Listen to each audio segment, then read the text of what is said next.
there's a Herschel shot me over. I have not had a chance to look at this article yet, but he said it is big news that there's some names that I'm gonna know, I'm gonna recognize.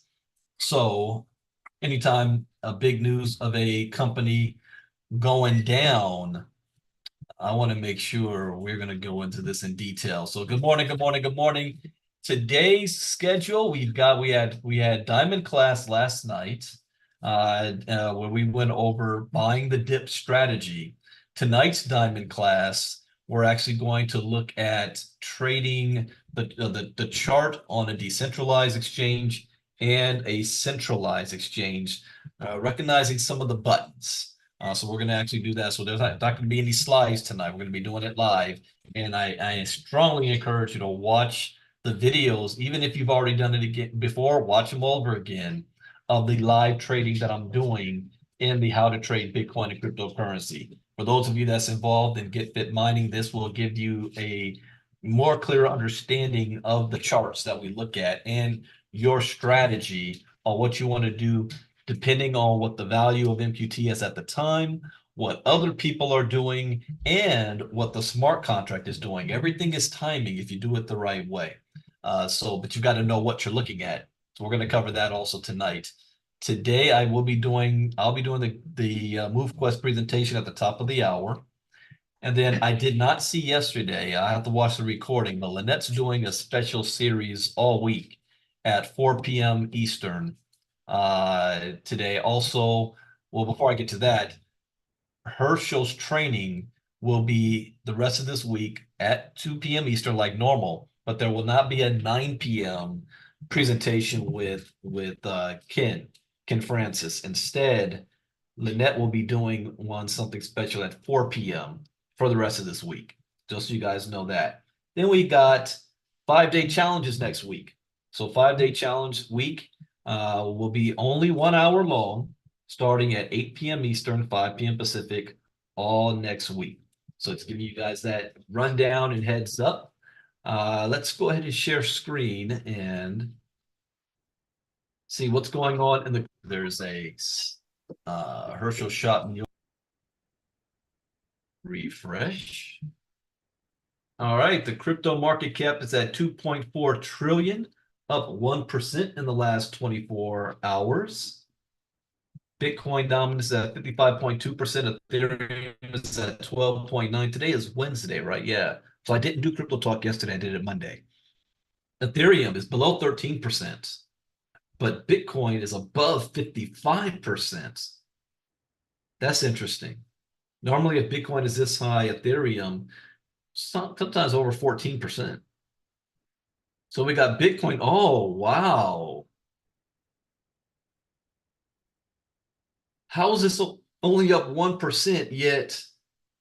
Well, let me rephrase. Let me make sure I'm looking at these numbers right. Wow. Remember, I tell you guys, I see things like a picture, a book, pop-up book. You know, not words, colors and images and graphs. And what I see is nothing but green. The last week, Bitcoin is up 9.6%. Ethereum 6.8. Bitcoin's now at 67,800. BNB is up 3%. Solana 9.2. Ripple 3.3. Doge 16.1. Cardano 4.2. Avalanche 6.7. Shiba Inu 7.9. Bitcoin Cash. Look at all the wrapped Ethereum and Bitcoin. They're rising. Bitcoin Cash, Chainlink. You know, when I see this, the wrapped Ethereum tokens and the wrapped Bitcoin tokens, what this means is, you know, Bitcoin has its own blockchain. So if you want to use Bitcoin on a different blockchain, you have to wrap it in that version. That's why it's a W before it, just like Ethereum. And when I see these rising like that, that means these other blockchains are rising, whichever ones that they're on, like Avalanche or Binance. Bitcoin Cash is up 12.3. Chainlink is up 5.1. Polkadot 6. Uniswap 3.7. Leo token's down 6.5. Litecoin is up 7.4. Aptos 7. Wrapped Ethereum 7.6. Pepe is up 11%. Okay.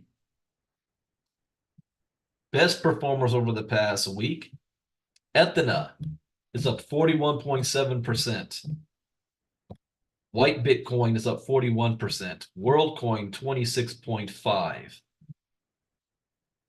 Why did these jump up so much over the past week? Ethena. I do not hold any Ethena, but I do have it down on my watch list. Ethena, White Bit. I don't have any White Bitcoin. WorldCoin, I sold that for Cardo. I forgot the name of the coin. Cardo, something. Brett is up 20%. Celestia 17.3. Jupiter 17.1. Bonk. Doge. Man, the entire crypto space had a very, very good week. The Janelle token, dog with hat. Avalanche too. Even Avalanche is up 6.7. And let's see, worst performers. Who did not perform well? Helium down 8.3. Maker 7. Leo token 6.5. Fast token 2.7. OKB. Polygon Matic. Bittensoar Tron. All right. Not that much. Helium is the biggest loser. But they bounced back. They up 5.7% in the last 24 hours, up 2.9% in the last hour. Oh, let me look at that. In the last hour, what's been going on? Helium, Monero, Doge, Phantom, Bitcoin Cash. That's about it. All right. Really kind of flatlined the past hour. All right, let's look at MQT. Let's refresh. With MQT at $50.84. Let's see here. Been in a downward squeeze lately. Since the last, what was it, last night we saw the smart contract kick in. So it might be another 24 hours before we see it kick in again. It wants to wait to sell pressure kind of stops. Look at this one. I mean, why would you sell 88 MQT at $50? So I wonder about some people sometimes. Well, let's check. Let's see what this wallet is holding.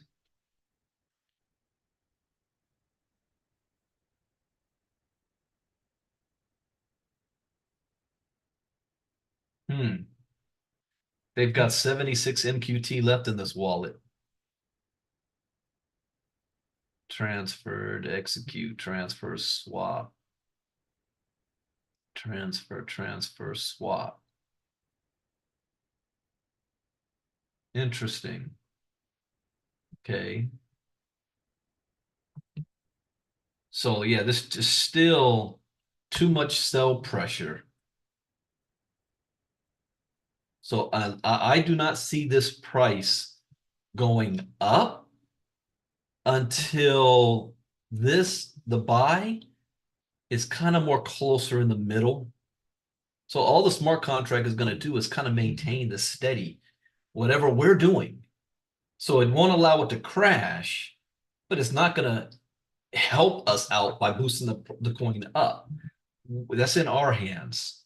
So based on the pattern of our community, the size of our community, at this current rate, I still see it going down to probably $40, maybe the low 35. Between 35 and 40 is where I see this going at this current rate. What would reverse that would be if there's probably another 500 to 1,000 new people join the ecosystem and they purchase 16 Lennies and then evolve them up to Omegas, then you will see a quick reversal of this trend. but this is the current community right now that is really selling their stash. So knowing that now, that's I could be wrong. That's just my observation. I'm thinking, Joyce, it was Core that I sold that to. I sold WorldCoin into Core. So this is just my observation. Thank you. Now, I could be wrong. I haven't had a chance. I've been so busy the last 2 weeks to really, I need to listen to see what Lynette's talking about. Also, the launch of the MoveQuest brand, the app, has been delayed because they ran into problems with including the challenges. Lynette made the decision. She doesn't want to launch the app without the challenges inside it because the app's already ready. I actually had a chance to take a quick look at it. So it looks nice and it's ready, but she wanted to have something new into there that's different than what the old one.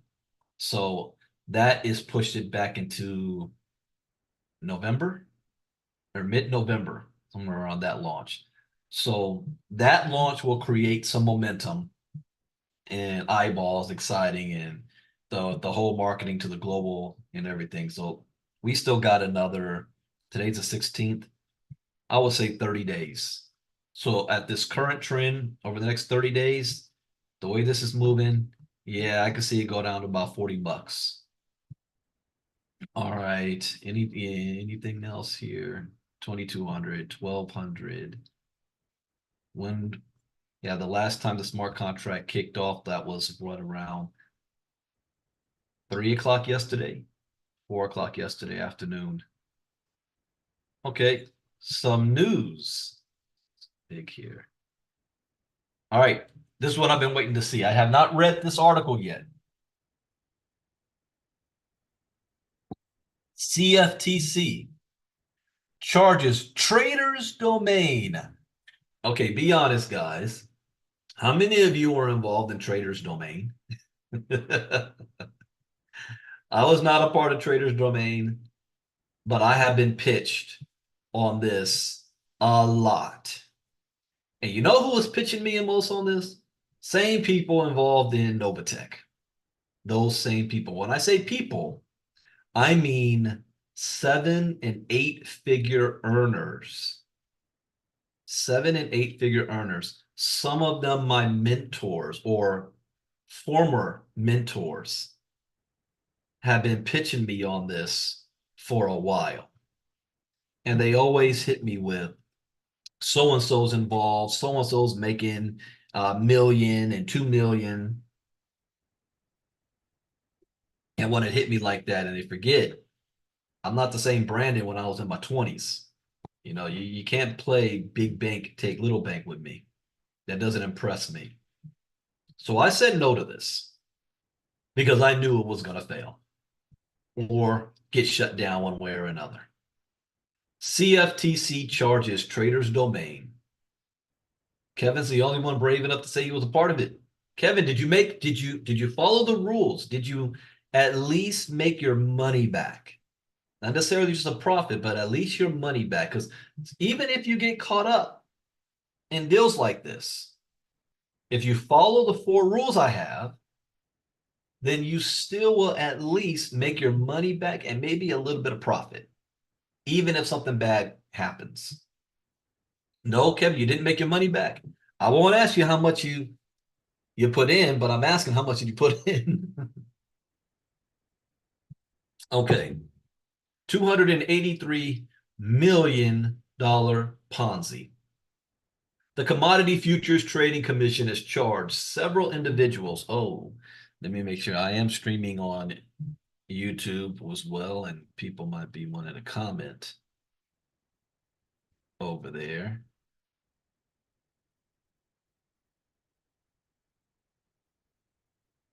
Yeah, show me as live. There we go. Charged several individuals. Oh, okay.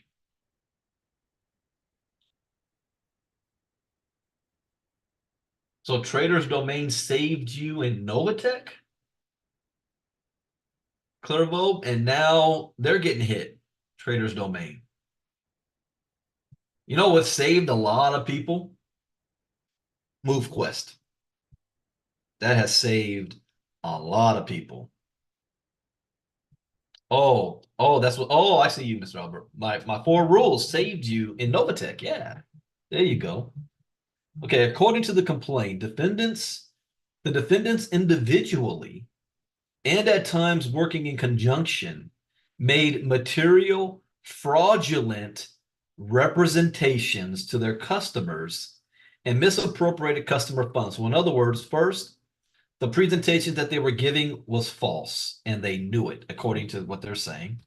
And then the money that they received, they didn't use for what was being advertised. So that's what that means. Fraudulent representation, misappropriated customer funds. In sum, more than 2,000 customers deposited no less than 283 million. So this is why I said my 7 and 8 figure. It wasn't like 100,000, 200, 500,000 people. It's 2,000 people that had money. Okay. They were putting in big money. 2,000 people brought in $283 million. That ain't your mom and pop on that. And there's some names I want to say, but I'm not going to say. Individual defendants include Ted Safranco, David William Negus Ramvari, Robert Collazo Jr. I know that name. Robert Collazo Jr. Juan Jose Herman, John Fortini. I recognize that name. Stephen Lycos, Michael Shannon Sims. I know that name. Holton Bugs.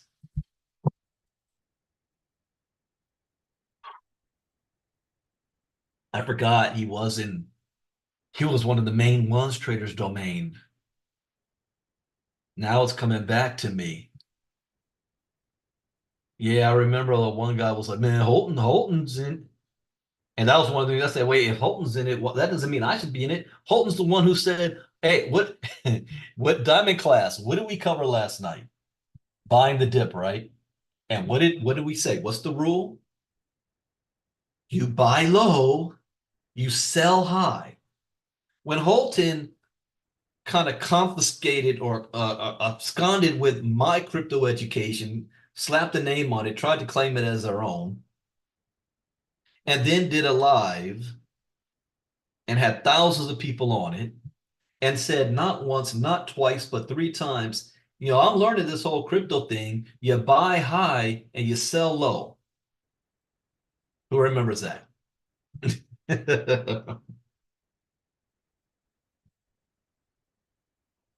Yeah, that pissed me off. The man is a genius for what he has accomplished in his career. I give nothing but respect for. I have a lot of admiration. The problem I have is just because you had success in one area doesn't automatically qualify you as a voice of expert wisdom in another area. And you lack I don't know if it's an ego, to seek out those in this other area that who are experts to work with. Instead, you try to hijack what they're doing, claim it as your own, and to cut everybody else out. That's that's an old grievance I have. I'll bring that up on another day. Anyways, Holton Bugs. You remember what I said, the most dangerous person in crypto. Alex Santee, Gabriel Beltran, that's a familiar name, and Archie Rice. Individual. The CFTC is seeking disgorgement of ill-gotten gains. So it means they want the money back. They want it back. Mr. C, I'm right in the middle of my crypto talk, so I'm going to call you right back. They want their money back. They want that money back. How much did they make? Well, 283 million. How much did Holton make? Holton ain't rolling out of bed for nothing less than $1 million a month. Mike Sims too. I remember somebody shut me down because I wasn't following Mike Sims. The CFTC is seeking disgorgement of ill-gotten gains, civil monetary penalties, restitution, trading and registration bans against Traders Domain FX, the Traders Domain, a St. Vincent and the Grenadines company with principal operations in Canada. So obviously, they knew they couldn't operate in the United States. And its two co-founders, Frederick Teddy Joseph Safranco, aka Ted Safranco of Ontario or British Columbia, Canada, and David William Negus. What is up with these guys got like four names? It's like assassins, they always got three names. Lee Harvey Oswald. Here we got Frederick Teddy Joseph Safranco, David William Negus Rumvari of Ontario, Canada, and Mexico. Aries Global, a St. Lucia company. Algo Capital, LLC, a Florida company. Algo FX Capital Advisor, LLC, a Delaware company with principal operations in Medley, Florida, and four of their officers and agents, including Robert Collazo Jr. of Miami Lakes, Florida. He's going to get hammered. He lives right here in the States. Juan Jose Herman, J.J. Herman of Miami, a.k.a. Why they all got a.k.a. nicknames? Juan Jose Herman, a.k.a. Herman of Miami, J.J. Herman. John Fortini of North Miami, Florida, and Stephen Lycos of Sunny Isles Beach, Florida. They're all in freaking Florida. Michael Sims of Sunny Isles Beach, Florida. Holton Buggs Jr. of Houston. Centurion Capital Group, Inc., a Florida company, and three of its officers and agents, including Alejandro Santiesteban, a.k.a. Alex Santi. There we go again, these a.k.a. names. Alex Santi, Gabriel Beltran, both of Hialeah, Florida, and Archie Rice of Fulshire, Texas. Traders Domain raised $283 million to trade XAU USD. XAU, I think that was the old term for Bitcoin. The compliant alleges, or gold to US dollar pairs. Okay, gold. The compliant alleges that from at least November 2019 through the present, Traders Domain, along with Safranco and Negus Rumvari, orchestrated a complex scheme to solicit funds for trading leveraged or margined retail commodity transactions. These transactions primarily involved gold to US dollar pairs and various other commodities through both pooled and individual accounts. According to the complaint, Traders Domain, Safranco, and Negus Rumvari made fraudulent and misleading oral and written statements, omitting key details, while misappropriating customer funds. The complaint also claims that Traders Domain and Safranco falsified trading records. Moreover, Traders Domain's successor, True Blue FX, further misappropriated customer funds by refusing to refund money, despite thousands of customers attempting to access or liquidate their accounts. The complaint further states that Traders Domain, Safranco, and Negus Rumvari enlisted other individuals or entities, sponsors, to act on Traders Domain's behalf. Each sponsor acted as an extension of Traders Domain's operations. Sponsors such as Algo Capital, Algo FX Capital Advisor, known as Quant5, and their agents Collazo, Herman, Fortini, and Lycos, Sims, Bugs, and Centurion, and its agents Santi. You guys have to understand these names. These are big. These aren't people making 50,000 a month, 75,000 a month. These are people at least $500,000 to $1 million a month or more in their career. These sponsors actively downplayed warning signs. So when people brought red flags to these leaders, instead of the leader saying, yeah, you know what, you're right, there are some red flags. No. They downplayed the red flags, the warning signs, and continued to recruit customers, creating a false impression of legitimate trading as the scheme neared collapse. See, this is where I say the most dangerous person in crypto in this space is when you have an uneducated community and they're putting their trust and faith in somebody that they're following. I trust Holton Bugs. Holton Bugs is a good guy. Holton Bugs has made a lot of money. Holton Bugs has helped change thousands of people's lives. Everything that I say is true. He has. He has changed lives. A huge success story. So if he says it's okay, I'm going to trust that. But if he knew something's wrong here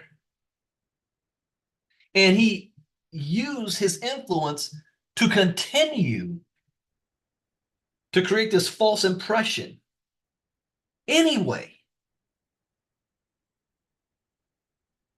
that's the problem. In the fall of 2022, I had another conversation. Only Marnita knows the name of this individual. But I had a conversation with this one individual where I brought this up. And the person said to me, he said, Brandon, look, they're all adults. They all can make their own decision. They all, we give the warning signs. I'm not their babysitter. I'm on an island. I'm already on the island. It's up to them to do what they want to do. And I said, but they're not educated to know the difference. They're trusting you.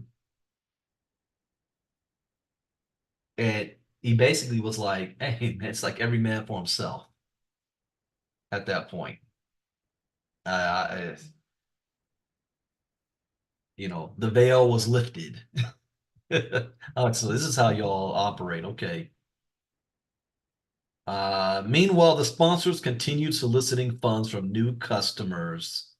Wait, let me see here. In the fall of 2022, and this is when a lot of these people jumped on over to Novatech, customers began facing significant delays in withdrawing funds or were entirely unable to access their money.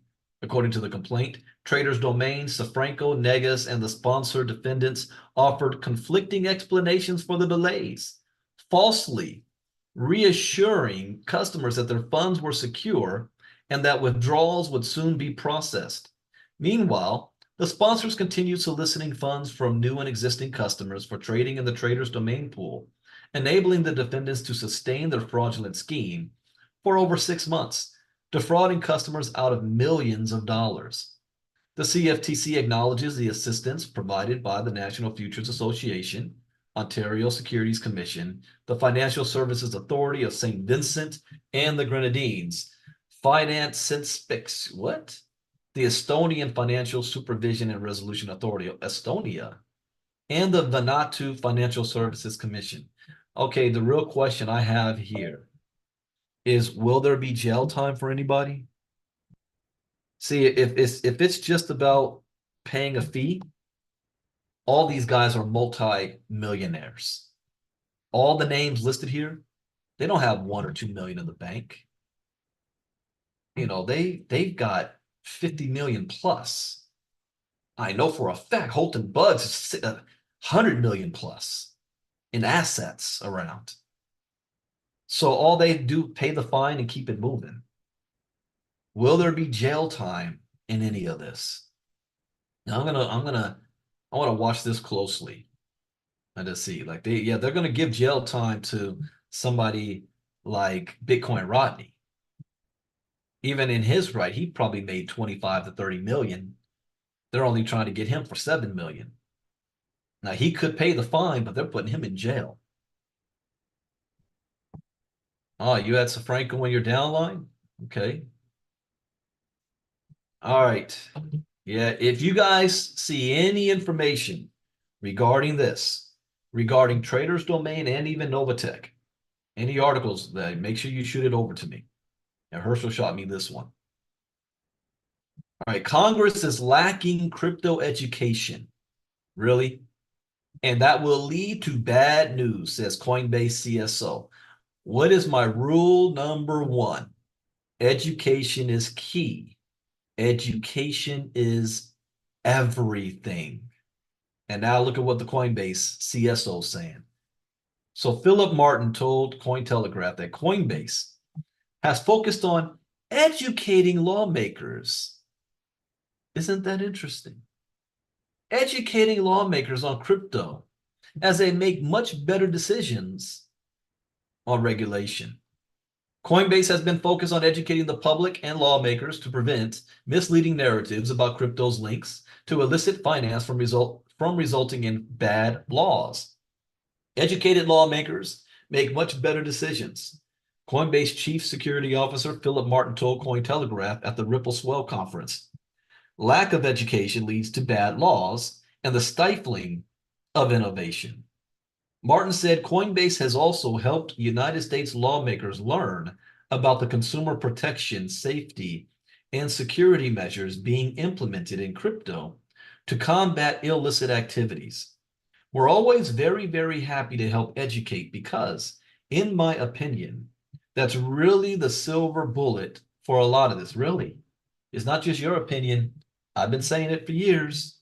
Coinbase is also determined to educate new people coming into the space, informing them of what the risks are and how they may be different from what they've previously been exposed to. A lot of people base their opinion of crypto on the headlines in traditional, like large media, and that's unfortunate when we see headlines that aren't necessarily fully reflective of the facts. Martin stressed that the idea that crypto is the king of illicit finance is a misleading narrative that needs to be corrected. I agree. The security chief pointed out to an October 1st Coinbase report stating that illicit transactions make up just 0.34% of cryptocurrency. That's less. I said it only made up about 1%. Remember that? I think maybe a couple of months ago I brought that one up. But he's saying it's less than 0.5% compared to an estimated 33% of circulated cash is used by criminals and tax evaders. Look at that difference. So if you're ever talking with Elizabeth Warren, wait, you're running your mouth about crypto. Only 0.34% of crypto volume is for illicit transactions, but 33% of money is used for illicit transactions. 33% of the US dollar. Are you kidding me? We actually can more or less measure this in crypto. The data is there. We know what the transaction volume looks like. It's on the blockchain, said Martin. He added that the same level of transparency is flat out impossible in the traditional financial system. With the US elections fast approaching, Martin is cautiously optimistic for a more friendly attitude from the winner of the presidential race. He said there has been a softening in the Democrats' crypto approach, as he claimed the party has learned a real segment of the U.S. wants to see a more fair and free financial system. I agree. So he's right. Again, education is key. Education is everything. Good to see that they are jumping on this. All right. Italy considers raising capital gains tax on. Oh, Daryl sent this one to me. Raising capital gains tax on Bitcoin to 42% from 26. Oh, hell no. I don't ever see this happening in the United States. I mean, lawsuits around. You'd have to do that with all assets, not just crypto. But wait, capital gains tax on just Bitcoin? How are they going to get away with that? I don't think that's going to happen even in Italy. Italy plans to raise the tax on Bitcoin capital gains to 42% and remove the 750 million euro minimum revenue requirement for the digital services tax.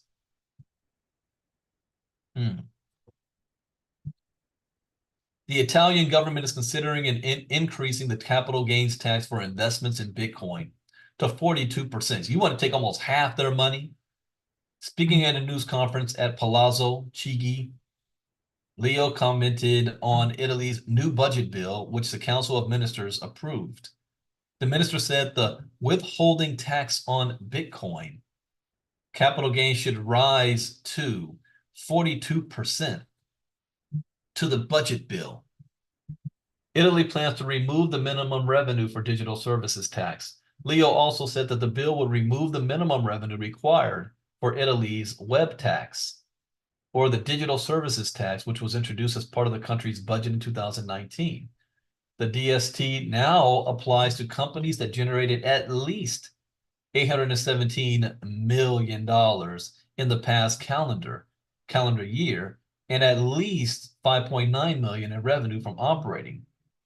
Well, how would they know? Because if most people, if they're holding their crypto or buying it or selling it with centralized exchanges in Italy, they have to do KYC just like in America. So anytime somebody sells their crypto into the euro, it's being reported. They know. The only way that we don't know is if the Italians are using services that is not being reported to the IRS, or decentralized wallets. But the moment they got to transfer that into the euro, depending on how they're doing it, that's how they know. I had my first wake-up call when I had to do my first taxes in crypto, and they basically said I was in poverty range. And I said, what are you talking about? Look how much money I made. And they said, no, that's not earned income. That's capital gains. So the good and the bad side is it showed I had no earned income, but on the flip side, my capital gains tax was less than I would have normally. So I paid actually less in taxes through the capital gains that I did than I would have on earned income. I think it was 30 something percent earned income, 20 or less than 20%. Then I had my deductions. So that saved me. So on capital gains from Bitcoin, the withholding tax increases from 26% to 42%. And this is an interesting, the withholding tax. Now, what not normally means, let's say you have a job, and when you get your paycheck, they already take the tax out of your check before you get it. So most people, they don't even realize that. And every time you get a tax refund, people think they're just coming up on some new money. That was their own money, that the government just took more of it throughout the year. And people actually kind of like that because they don't see it. But it's different in the crypto space because you're not getting a paycheck. It's for them to just take their cut out before you get it. So it hits a little bit differently. On web tax revenues, we are working to eliminate the ceiling. So they were saying that mainly this only made sense for companies that's making more than $800 million a year. If you're making less than that, you don't have to worry about this. But now they want to remove that. But how low are they going to go? So the ceiling was 750 million euros and 5 million in Italy. Therefore, we are eliminating. So now they're saying everybody. So they're having a budget crunch. They're trying to find a way to get some more money out of people. As promised, there will be no new taxes for citizens, healthcare, and the most vulnerable to ensure better services. So they're going after people who have money, but I don't know how low they're going to go on that threshold. Okay, Google's nuclear power plan could revolutionize cryptocurrency mining. What is this? Every time I say Google, my AI is turning on.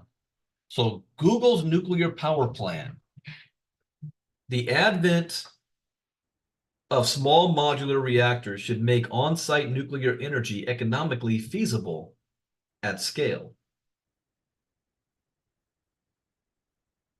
A new paradigm for the program or for the production of nuclear energy could change the calculus for both our artificial intelligence and cryptocurrency mining, but it requires substantial upfront investment in relatively untested technology. Oh, this is making me nervous. It's like the Matrix. You want to power AI with nuclear energy? And I see what they're being proactive here. Bitcoin mining takes up now a lot of energy. But you know what's going to even dwarf that? The production of AI. Where are they going to get the power source for that? So they're already thinking, yeah, we can use nuclear energy for this. The United States will soon develop and deploy its first commercial small modular reactor. So instead of the big power plants, reactor plants you see out there, they're creating a small modular reactor. Yes, go ahead, Leonard. Hey, Brandon, I believe 3 Mile Island is already set to open up to take care of, I think it's Google's AI. It was Huh. already in the news about a month ago. 3 Mile Island, huh? Also, I saw a development in Texas where there's a lot, I think, Google, X, Elon Musk, or SpaceX. There's a lot of land out there that they're building all of these facilities and plants. And so we're going to start seeing this pop up all over the place. But my question then, what about safety? You're going to have these smaller modular reactors. An SMR is a nuclear power source with a much smaller infrastructure footprint than traditional fission reactor plants. These so-called next generation reactors are also, oh, there we go, to be much safer. The country I want to see use this first is Japan. What happened last time they had that big ass earthquake and tsunami? Their nuclear plants got all flooded and now nuclear radiation into the ocean. So let's see Japan put this stuff together and see the results. This is interesting.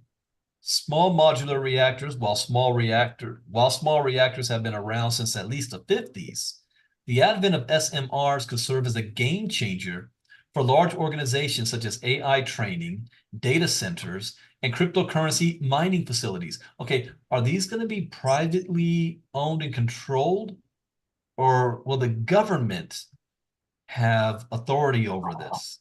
We're talking nuclear now. Unlike traditional reactors, SMRs can be manufactured in a factory and then shipped to a client's location. I still want to know about the safety of this. Would you want to have one of these in your neighborhood? Crypto mining, yeah, we know the power problem. Google's New Deal. Kairos Power, a US-based nuclear engineering company, recently inked a long-term deal with Google to develop and bring the company's first SMR online quickly and safely by 2030. Okay, so we've got about a good 6 years with continuing rollouts planned through 2035. This landmark announcement will accelerate the transition to clean energy as Google and Kairos Power look to add 500 megawatts of new 24/7 carbon-free power to U.S. electricity grids. Google's commitment to developing what may ultimately become the first commercial U.S.-based SMR manufacturing partnership represents the opening bell for the nascent commercial nuclear power energy. While not every company has pockets as deep as Google parent corporation Alphabet, the cost of entry for on-site nuclear power is likely to drop as the first generation of SMRs are manufactured and improved upon over time. Ultimately, barring a fusion breakthrough, SMRs could be the cryptocurrency mining industry's most economically efficient and environmentally friendly method for energy generation. I need to see a lot more onto this. It sounds promising. All right. Last Hey, one up. hey, Yes. Brandon, real quick. Sorry, I have to be riding my bike. What if we built a boat, put that nuclear plant out in the middle of the ocean, in the middle of nowhere, and let Starlink supply the internet for AI. That is possible, but international law, meaning when you get to how far out into the ocean, will we still be in a nation's like jurisdiction, international law? Then we got pirates, environmental, but it's away from people, but it's in the ocean. What will be its impact on the ocean? No, but this is promising. There's going to be two. I haven't seen this in a while, but they're talking about floating cities. Oh yeah, the hurricanes. Well, but have you guys seen that floating cities? Michael, not Saylor, no, McAfee. Remember McAfee, the internet security guy? He was crazy.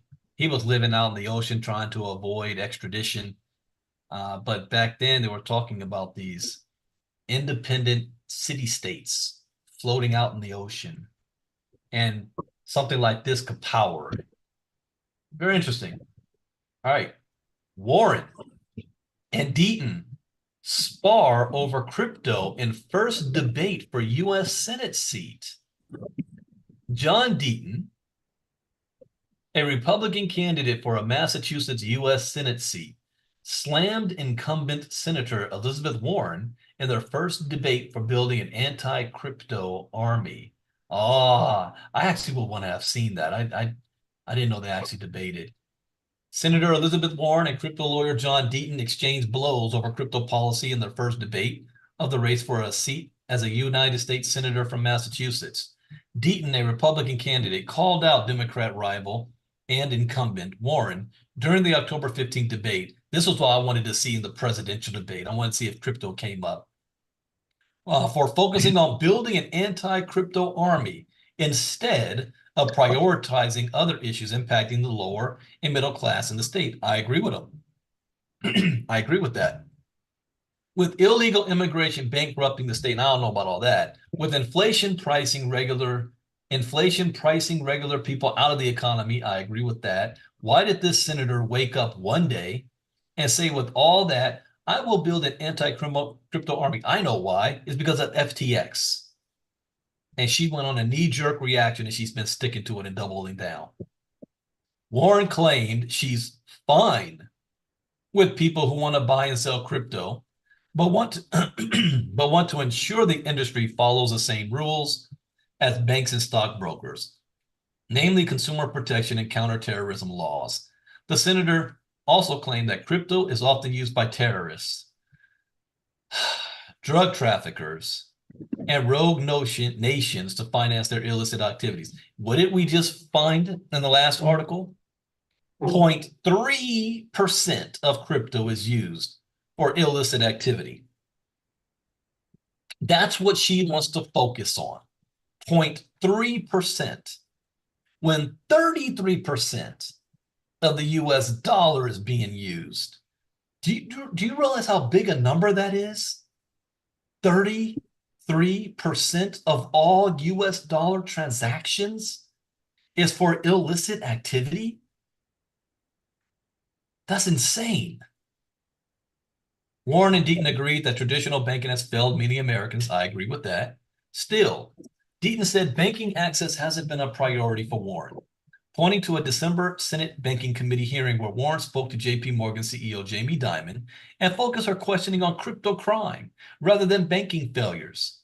She had the CEO of JP Morgan Chase available for questioning, and they financed the largest child sex trafficking operation in history with Jeffrey Epstein, and Senator Warren didn't ask a single question. That's legitimate.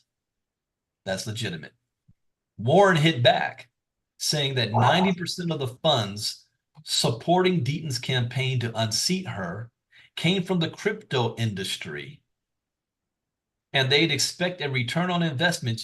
That's only partially true because she's conveniently leaving out that in the 2020 election, that the Democrats received 75 to 80% of crypto donations in the 2020 election. So you can't have it both ways. See, I tell it like it is. I believe a certain way, which I try to keep out in when I speak publicly like this. But I say it like it is, where the facts lead. Doesn't matter whether it's Democrat or Republican. So she can't have it both ways. You can't get the benefits one way, and then when it's no longer to your benefit, try to attack it and go against it. Deaton didn't directly respond to that claim, but said he often upsets the crypto industry with controversial takes and his beefs with many crypto billionaires. I don't know what he means by that. The face-off with Warren came after Deaton's Republican nomination in the Massachusetts primary election. Warren has a 22.5% lead on Deaton based on six polls. Yeah, Deaton has no chance of ever winning, but at least he was able to bring this into the discussion. Deaton is bidding to break an 11-year streak during which Democrats have controlled both Massachusetts seats in the U.S. Senate. That ain't changing anytime soon. All right, that is it for Crypto Talk for today. I've got to get ready to do the MoveQuest presentation. I will be keeping this one short, unlike the one I did on Monday. I will be keeping this one short. So with that, I hope you guys learned something new. As always, that's the point. And I will be opening up the MoveQuest Zoom right now. Take care, everybody. See you guys tonight for Diamond class. Bye-bye.